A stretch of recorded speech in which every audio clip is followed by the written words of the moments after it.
course, you have to reduce that to detail, which can be challenging. Then, once you've got agreement on detail, you have to get it through individual cabinets. So, in effect, in most cases, either 8 or 9 cabinets. Then, in most cases, it has to end up on a legislative program. And then, once it's got through a lower house, it has to get through an upper house. And although there's not much of a problem on that front in Queensland and the Northern Territory and the ACT, everywhere else, it is a bit of a problem. So there is a fairly lengthy process there, and of course, inevitably, during various points of that process, there has to be some degree of consultation with stakeholders. So that's why it's taking time.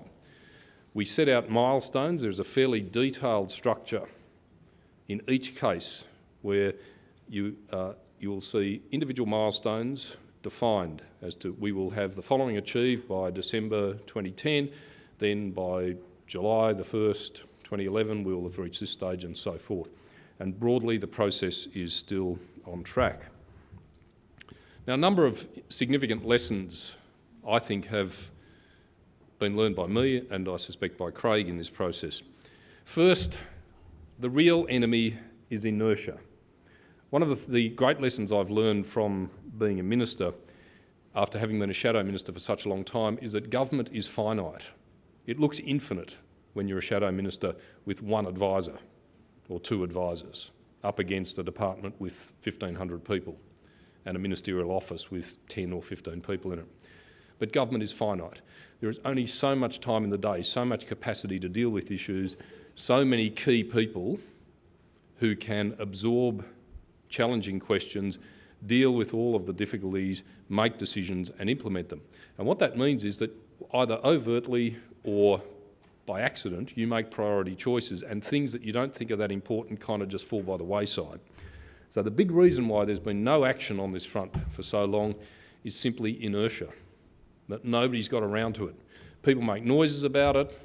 Every now and then business organisations complain about some of these particular issues, but nobody has been motivated enough to say, we are going to make this happen. Inertia is really the enemy. And even when you are actually pursuing a reform agenda, it is still the enemy. You have got to have a huge application of political will to say, we are going to keep pushing, we're going to keep the blowtorch to the belly of all these people. When a state falls behind, we are going to ring up state premiers or state treasurers and tell them to start hammering the people who are on the front line of this issue to get it back on track. It's only with the application of that will, that energy, do you actually keep things moving in a forward direction rather than just gradually fading off into the distance. And the thing that, of course, is the handmaiden of inertia is elections. Because at any given time in Australia, there will be an election happening somewhere or be sufficiently close to disrupt the ordinary business of government somewhere. So if you're trying to get every government in Australia to cooperate with a particular reform program, it is always susceptible to being disrupted by an impending election, or indeed an election that's happening or that has just happened. In the vast majority of cases that we have been dealing with in this process, there has been little, if any, serious vested interest opposition to what we're doing. In the odd case, there'll be something lurking there somewhere that has to be dealt with, but most of the time, the various interests involved have been reasonably constructive, cautious, a bit sceptical, but generally speaking, we're not dealing with things where there is a huge institutional barriers to reform. It is simply inertia that is the problem. The variations across state boundaries are another great problem. And again, a lesson that I've learned is that you really only start to understand the challenges when you dig deep into these issues. And I'll cite a couple of examples to illustrate how complex things can get.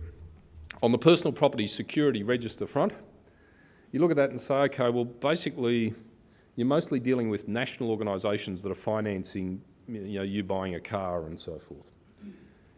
Buying a new car or a speedboat or whatever is pretty much the same thing here as it is in Sydney or Perth or wherever. So the nature of the activity really doesn't vary across the country. You would think at first glance that setting up a national register and replacing all the different state arrangements wouldn't be that hard. That's what I initially thought. But then we stumbled across the fact that the fees that are currently paid or were paid in the different states varied enormously. Some states, like Western Australia, ran on the basis of cost recovery.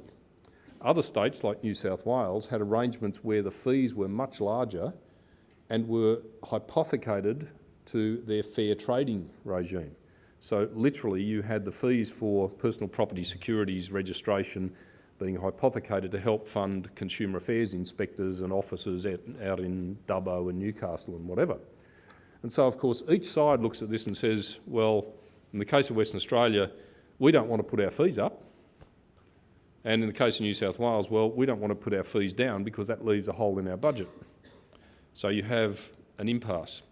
And of course, in that impasse, guess what happens? Everybody looks at the Commonwealth and says, write a cheque. I'm bitter and twisted about those issues, as you probably guess, because basically that is the default position of almost everybody in public life, and being finance minister, you get at the pointy end of it. So when I have one-on-ones or had one-on-ones at community cabinet, for example, I used to joke with people that we could cut out a lot of time by just giving everybody a bit of cardboard that says, give me money, and they could walk up in front of me and hold the cardboard up in front of me, and that would save a lot of useless dialogue.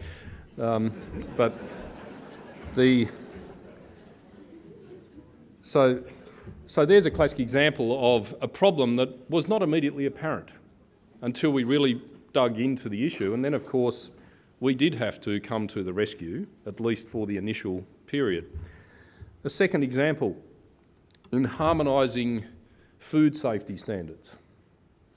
We reached agreement with the states and New Zealand with in effect a common regulatory framework, but enforcement to remain in the individual state and territory and New Zealand jurisdictions. On the face of it, that sounds entirely reasonable. We don't have the infrastructure, the expertise to be on the ground enforcers and those kinds of things, so it made sense. However, we came across a slight obstacle, and that is that in this area, like a number of others, a great deal depends on interpretation of extremely obscure things about particular chemicals and what particular levels might apply and so forth, things that I don't pretend to understand. And so we immediately ran into a problem of, well, okay, you can have your formal regulatory structure and specifications of you can only have so much of this in your cordial and so much of that in your Weet-Bix and so on, but a great deal of discretion and decision-making occurs beneath that, where you have in effect established protocols or arrangements through inspectorates actually telling manufacturers, well, yes, that's okay or that's not okay. You know, new chemical compounds are being invented all the time and so forth. So we immediately then came up against the challenge of, well, how do we make sure that there is harmony across decision-making by the enforcers, which made the whole process infinitely more complex. The third lesson that we learned out of all this was how important the central agencies are in government. And I took to calling the Business Regulation and Competition Working Group of COAG the Central Agencies Club. But what was really good about it was that you had people there, senior people like Grant Hare, for example, the head of Treasury in Victoria, who were seriously committed to reform, who actually had responsibility for the big picture and wanted to get productivity improvements, wanted to get genuinely national harmonised regulatory arrangements. People in the line agencies often don't have that perspective, and why should they? Because it is not their responsibility. So if you're running the Transport Department in South Australia, for example, then your job is to worry about things like safety on the South Australian roads. It is not really your job to worry about broader productivity issues. Indeed, productivity in Queensland is quite a long way away from your responsibilities. So it's crucial to have central agency buy-in, and in this case we had central agencies driving the process, And Kevin Rudd's decision to attach the deregulation responsibility to the Department